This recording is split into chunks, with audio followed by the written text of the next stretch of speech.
과 감기가 지금 유행하고 있습니다. 많은 분들이 지금 힘들어 하시는데요. 건강에 유의하시고 늘 주님과 동행하시는 여러분이 다 되시길 바랍니다. 새해에 가장 많이 들리는 소리는 결심이라든지 결단이라든지 계획이라든지 희망이라든지 이런 말들입니다. 아마 새해가 올 때마다 때로는 결심하고 결단하시고 새로운 계획과 희망 이런 것들을 다 가지고 계실 겁니다. 그런데 또 새해에 많이 들리는 말이 있죠. 작심삼일이라는 말입니다.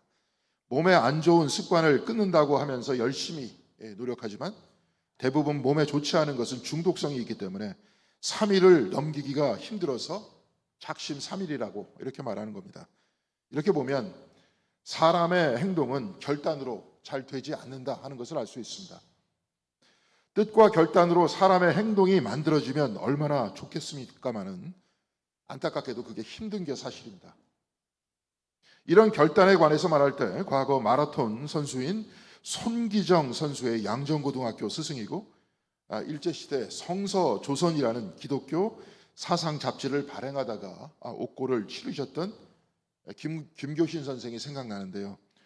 그를 한마디로 정의하자면 의지의 사람 이렇게 말할 수 있을 것입니다. 그의 일기를 보면 냉수 마찰에 관해서 자주 이야기하는데요. 여러분들께 이게 꼭 좋다는 말은 아닙니다. 그의 의지에 관해서 말씀드리려는 겁니다. 그가 냉수 마찰에 대해서 일가견이 있었던 이유는 새벽 기도 때문에 그렇습니다. 그는 새벽 기도를 가기 전 맑은 정신으로 하나님을 만난다는 일념하에 냉수 마찰을 했는데요. 한겨울에도 하루도 빠지지 않고 냉수 마찰을 하고 새벽 기도를 했다고 합니다. 결단하면 그대로 하는 의지의 사람이었다는 겁니다. 그가 본래 의지가 강한 사람이기도 하지만 그에게 강한 영향을 끼쳤던 사람이 있었습니다. 톨스토이입니다. 지금 장로님들과 같이 톨스토이의 인생이란 무엇인가 1년 365일 묵상집을 같이 읽고 있습니다. 책이 꽤 두꺼운데요. 제가 이것을 하다 보니까 1년으로 끝내는 것이 아쉬울 것 같기도 하고 그래서 한 2, 3년은 이 책으로 같이 묵상을 하면 어떨까 이렇게 생각하고 있습니다. 올해 장로님들과 같이 묵상했다면 내년에는 더 많은 분들을 초청해서 묵상을 하면 좋겠다 하는 이런 생각이 듭니다. 톨스토이는 젊은 시절 무신론자였는데요. 하나님을 영접한 이후에 그가 가진 신앙은 금욕과 근로를 중심으로 주님과 동행하는 것이었습니다. 톨스토이의 책에서 새해 초 의지의 도전을 받고 있는 우리 모두를 위안하는 말씀이 있습니다. 우리는 자신의 욕정을 억제하지 못하고 여러 분이 아닙니다. 여러 번 죄에 빠지더라도 결코 절망해서는 안 된다. 욕정과의 싸움을 계속하면 계속할수록 그 힘이 약해져서 쉽게 그것을 이겨낼 수 있다. 멈추지 않고 계속하면 욕정의 힘이 약해진다. 그래서 욕정에 의해서 살아가던 내 삶이 뒤바뀐다. 바로 이것은 톨스토이의 본인의 경험에서 나온 겁니다. 사람이란 결단이나 생각으로 살아가는 것 같지만 사실은 습관에 따라서 살아갑니다. 이것을 관성이라고 하는데요. 컵에 물이 들어있을 때 숟가락으로 아니면 손가락으로 이렇게 돌리다가 숟가락을 빼면 물이 그대로 돌아가는 것과 같습니다. 그러니까 톨스토이는 욕정으로 살아가는 습관을 극복하는 것은 쉽지 않지만 이 싸움을 계속하다 보면 습관이 바뀐다는 겁니다. 이 습관을 바뀌기 위해서는 의지가 필요하다는 겁니다. 의지를 통해 과거의 습관을 극복하다 보면 점차 그 습관의 힘은 약해져서 나중에 쉽게 이길 수 있다 이 말입니다. 김교신은 바로 이런 톨스토이의 글을 읽으면서 나태해지려는 습관을 이겨내고 냉수마찰을 하고 예배드리는 경건의 습관을 들였던 것 아니겠습니까? 특별히 오늘은 우리 교회에서 계속하고 있는 묵상과 침묵기도에 관해서 말씀드리려고 합니다. 묵상을 하고 침묵기도를 드리고 있는데 그 의미가 무엇이고 어떻게 드리면 좋을지 특히 새해를 시작하는 이 시간에 한번 말씀을 드리고자 합니다. 첫째로 올해도 웨슬리에게 많은 영감을 주었던 모라비안들의 묵상집이죠. 헤르누트 묵상을 보내드리고 있습니다. 여러분은 이 묵상을 어떻게 하고 계십니까? 보통 아침에 제가 말씀을 보내는데요. 카톡으로 말씀이 들어오면 한번 열어보고 끝내십니까? 아니면 하루에도 시간을 정해서 읽고 계십니까? 먼저 처음 카톡이 올 때 열어보시고 읽어보시겠지만 그 다음에 우리 전 교인이 다 같이 시간을 정해서 묵상하는 시간을 가지면 좋겠다, 이런 생각이 들었습니다. 제가 영국에 처음 갔던 곳은 에딘버러였는데요. 도시에서 가장 높은 곳에 에딘버러 성이 있었습니다. 에딘버러 성에서는 매일 12시에 대포를 쏘는데요. 물론 관광용이고 앞에 캐논볼이라고 하죠. 대포알이 없이 화약만 넣어서 포를 쏘는 겁니다. 소리가 꽤 크기 때문에 도시 중심에 있으면 그 소리가 다 들리게 돼 있습니다. 그래서 제가 출석한 에딘버러의 영국 감리교회에서는 이 대포 소리가 들릴 때 기도하자고 교인들끼리 약속했습니다. 기도의 시간을 정해놓는 겁니다. 정해놓는다고 해서 특별한 것은 있을 수 없겠지만 시간을 정해놓고 그 시간에는 모든 교인들이 같이 기도한다고 생각하면 우리가 묵상하고 기도하는 그런 자세가 달라질 것입니다. 이런 자세로 묵상하다 보면 경건의 훈련이 습관화될 겁니다. 이 시간에 그냥 쉬자, 바쁘다, 다른 것 하자, 이런 반발심이 생겨날 것이지만 톨스토이의 말과 같이 이것을 극복하다 보면 그 반발의 욕정을 극복하는 것이 더 쉬울 겁니다. 그리고 반발심이나 욕정의 자리에 경건이 습관화될 겁니다. 캐나다의 영성신학자 제임스 스미스는 습관이 영성이다라는 책을 썼는데요. 사실 이것은 우리나라 제목이고 원제는 You와 What You Love입니다. 당신이 사랑하는 것이 바로 당신이다, 이 뜻입니다. 당신은 당신이 사랑하는 습관이 바로 당신을 만들었다, 이 말입니다. You와 What You Love, 당신이 사랑하는 것이 바로 당신이다. 이 말은 알코올 중독자 치유 모임에서도 하는 말이라고 합니다.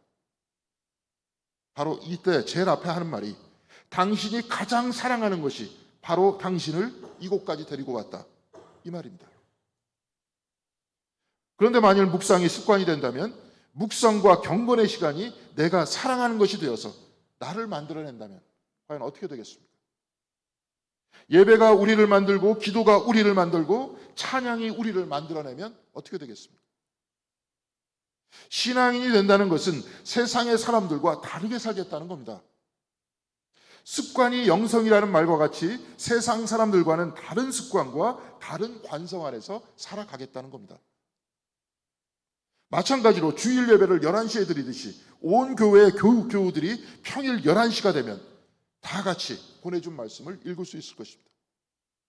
이 시간은 오전에 분주한 시간과 점심시간도 피할 수 있는 시간입니다. 그렇다면 좀 더 구체적으로 묵상을 어떻게 하면 좋겠습니까? 묵상을 영어로는 메디테이션이라고 하는데요.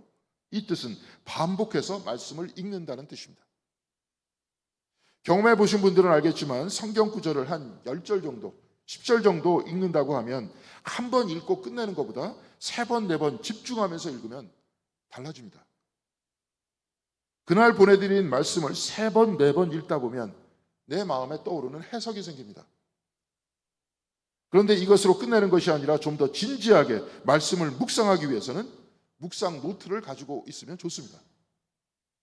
이것이 발전되면 영성일기라고 하죠. 나를 돌아보는 일기가 될 수도 있습니다.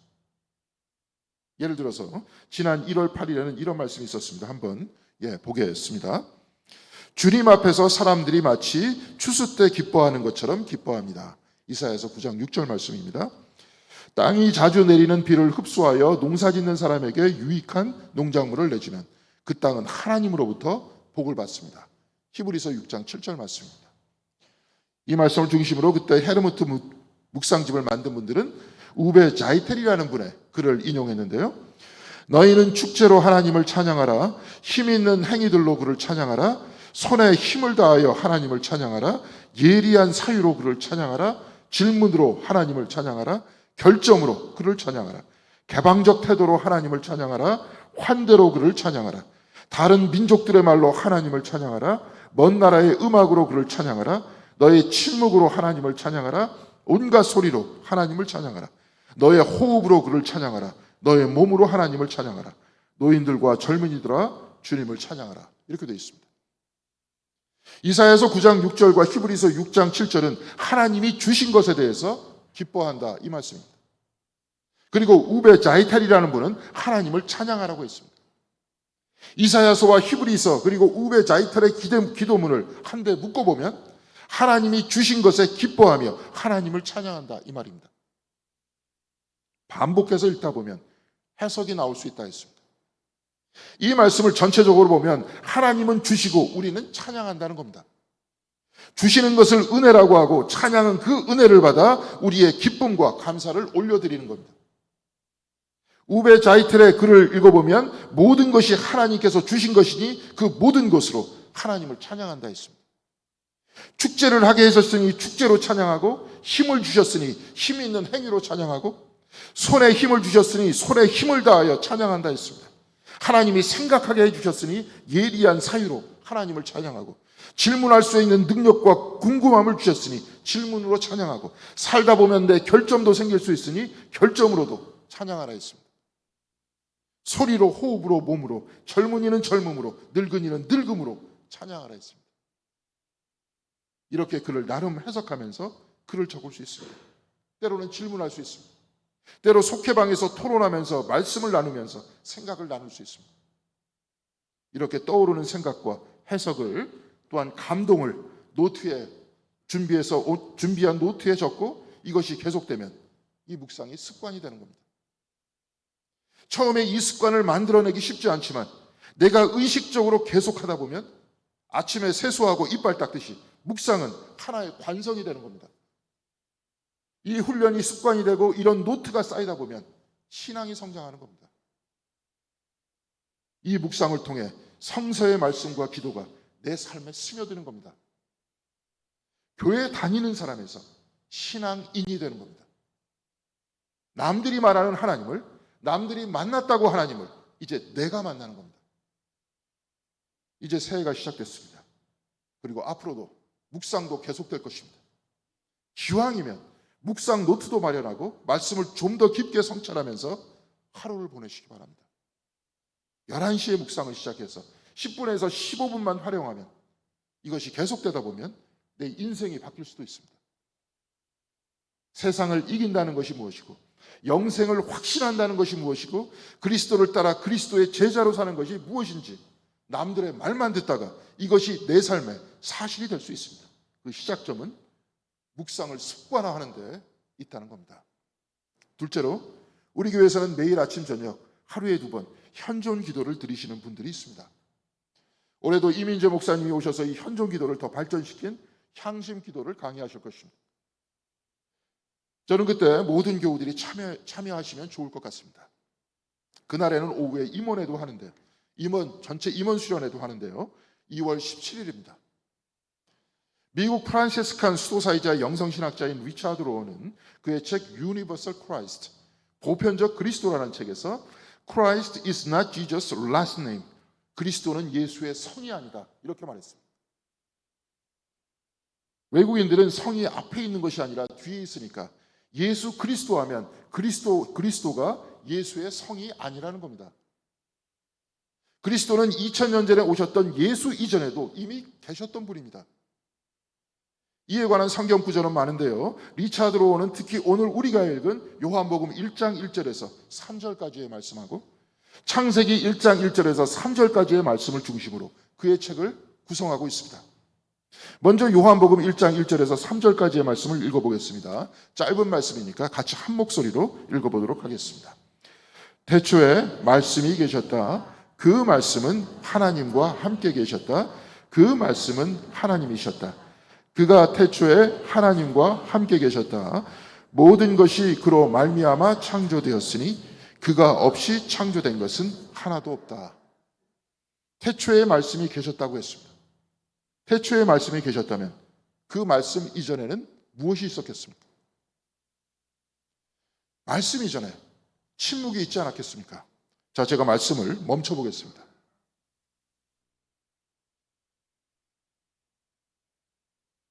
자, 이제 말씀을 다시 시작했습니다. 말씀 이전에 침묵이 있다는 거죠.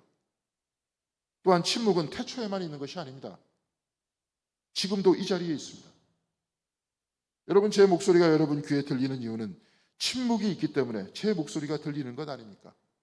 주변이 시끄러우면 이 말씀이 들리겠습니까? 침묵이 바탕이 돼야 말씀이 들립니다. 말씀의 바탕은 침묵이고 말씀 이전에 침묵이 있어야 합니다. 그래서 침묵은 말씀의 아버지인 것입니다. 말씀이 그리스도이시니 그리스도의 아버지는 하나님이신 겁니다. 그런데 아버지와 아들이 하나인 것은 말씀 대신 그리스도는 침묵하시는 아버지 하나님의 마음을 그대로 드러내셨기 때문에 그렇습니다. 하나님의 깊은 사랑을 그대로 드러내셨기 때문에 그렇습니다. 그래서 아버지와 아들은 하나이고 말씀이고 하나님이신 겁니다. 그리고 요한복음 1장 3절에는 이렇게 기록되어 있습니다. 모든 것이 그로 말미암아 창조되었으니 그가 없이는 창조된 것이 하나도 없다. 요한복음 1장 1절에서 3절의 말씀은 창세기 1장의 말씀을 요약한 것인데요. 오늘 우리가 읽은 구약성경의 말씀 창세기 1장 1절에서 3절까지의 말씀도 다 같이 한 목소리로 읽어보도록 하겠습니다. 태초에 하나님이 천지를 창조하셨다. 땅이 혼돈하고 공허하며 어둠이 깊음 위에 있고 하나님의 영은 물 위에 움직이고 계셨다. 하나님이 말씀하시기를 빛이 생겨라 하시니 빛이 생겼다. 하나님이 천지를 창조하셨다고 하면서 제2절에 하나님의 영은 수면 위를 운행하고 있었다고 했습니다. 제3절에 하나님의 일성은 빛이 생겨라, 바로 이 말씀인데요. 빛이 생겨라 하기 이전에 하나님의 영은 수면 위에 침묵하면서 운행하고 있었습니다. 빛이 생겨라라고 하니 빛이 생겼다라고 말씀하고 있습니다. 여기서 조금 더 복잡하더라도 여러분 잘 집중해 보시기 바라겠습니다. 먼저 창세기 1장 2절의 말씀을 같이 읽겠습니다. 땅이 혼돈하고 공허하며 어둠이 깊음 위에 있고 하나님의 영은 물 위에 움직이고 있었다. 하나님의 영이 물 위에 움직이고 계셨습니다. 하나님은 영이십니다. 그런데 영이신 하나님께서 빛이 생겨라 하시니 빛이 생겼습니다. 그렇다면 빛은 영입니까? 아니면 물질입니까? 빛은 물질입니다. 영이신 하나님께서 말씀하시니 물질이 생겼습니다. 창세기 제1장 전체가 마찬가지입니다. 영이신 하나님께서 말씀하시니 창공이 생겼고 영이신 하나님께서 말씀하시니 하늘의 해와 달이 생겼고 바다와 강이 생겼고 육지가 생겼고 새와 짐승이 생겼습니다. 침묵하시는 영이 말씀하시니 물질이 생겼습니다. 이것을 그림으로 그려보면 이렇게 될 수 있을 것입니다. 약간 다 나오시죠? 왼쪽에 있는 원을 하나님이라고 한다면 가운데 있는 원은 말씀이고 오른편에는 피조물이 있습니다. 하나님과 피조물은 말씀이 연결시키고 있습니다. 요한복음에 의하면 이 말씀은 곧 그리스도입니다. 그리스도는 예수의 성이 아니라고 했습니다. 그리스도는 곧 말씀입니다. 말씀이신 그리스도는 하나님과 피조물을 하나로 연결시켜주고 있는 겁니다. 피조물은 말씀 안에 있고 하나님도 말씀 안에 있습니다. 그래서 물질과 육신도 받아들이시는 겁니다. 품어 안으시는 겁니다.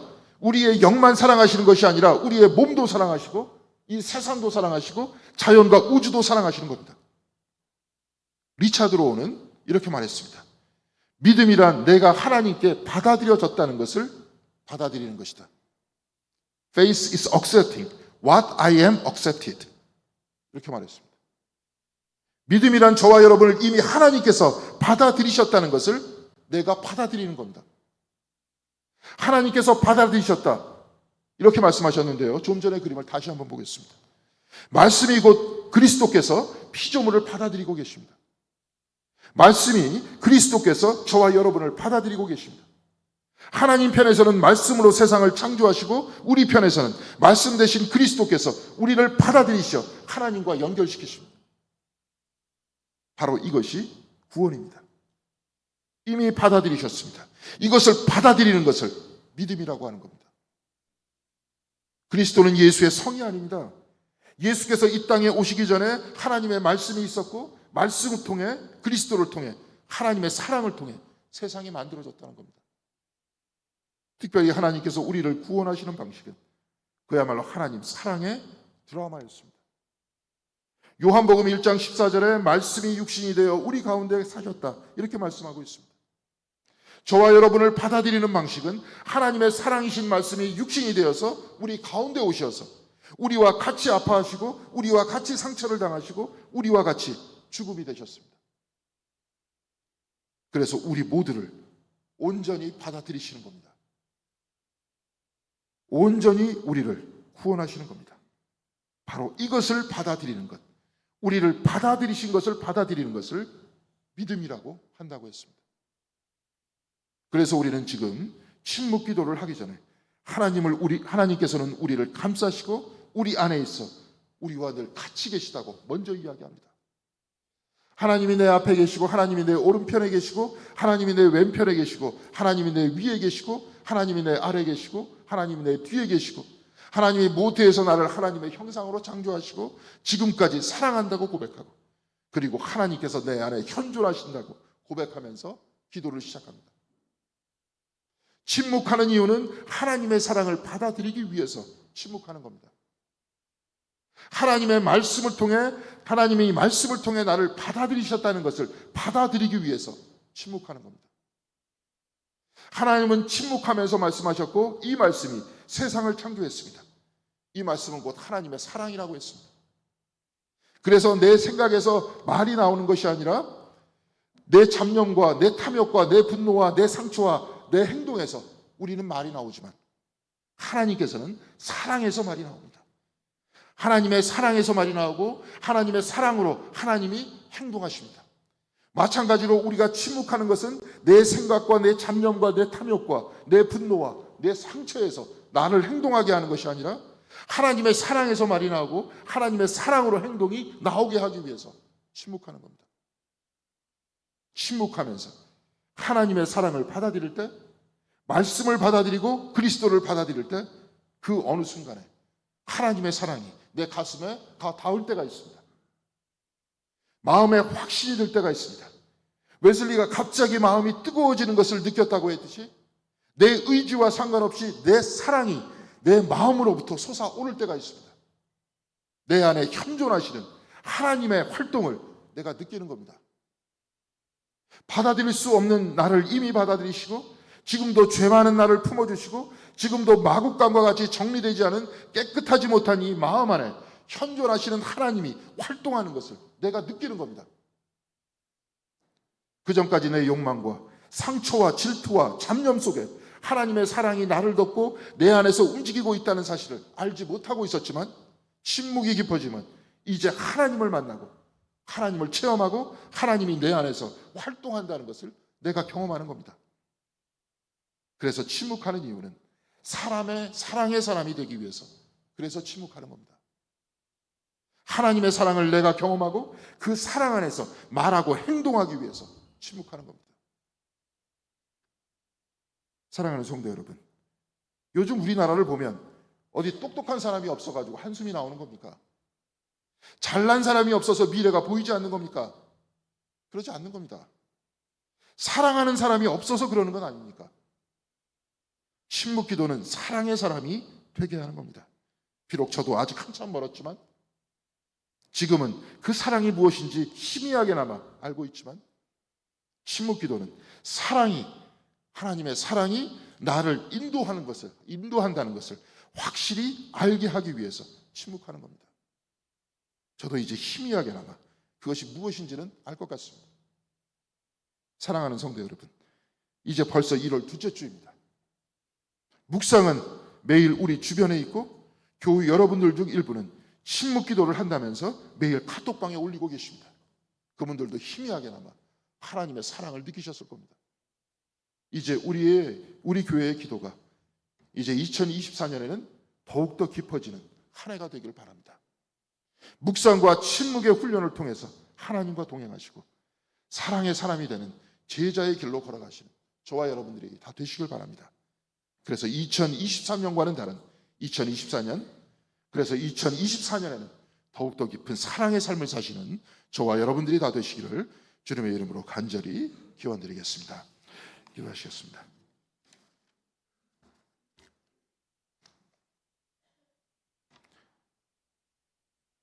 사랑과 은혜가 충만하신 하나님, 우리가 매일 묵상을 주님께 올려드리며 기도하고 있습니다. 또한 침묵하면서 주님의 사랑을 마음으로 느끼고 있습니다. 이제 우리가 교회에 다니는 사람이 아니라 신앙생활을 하는 신앙인이 될 수 있도록 인도하여 주시옵시고, 이제 우리의 묵상도 더욱더 깊어질 수 있도록 도와주시옵시며, 침묵을 통한 주님의 사랑을 더욱더 깊이 받아들여서 이제 사랑의 사람이 되는 저희들 모두가 될 수 있도록 인도하여 주시옵소서. 그리하여서 우리 공덕교회가 더욱 깊이 기도하는 교회, 묵상하는 교회, 하나님을 체험하는 교회, 하나님의 사랑을 직접 체험하고 나누는 교회가 될 수 있도록 인도하여 주셔서 이 세상을 살아나갈 때 세상을 담고 살아가는 것이 아니라 하나님을 담고 하나님의 사랑을 담고 살아가는 저희들이 될 수 있도록 인도하여 주시옵소서. 앞으로 2024년 이제 곧 더욱더 많이 펼쳐질 것입니다. 이 한 해가 묵상과 기도의 한 해가 되기를 원합니다. 우리의 습관이 묵상의 습관이 되기를 원하고 기도의 습관이 되기를 원합니다. 주여 우리를 붙들어 주시옵시고 우리의 삶을 붙들어 주시옵소서. 이 모든 말씀 우리 주 예수 그리스도의 이름으로 기도드렸습니다. 아멘.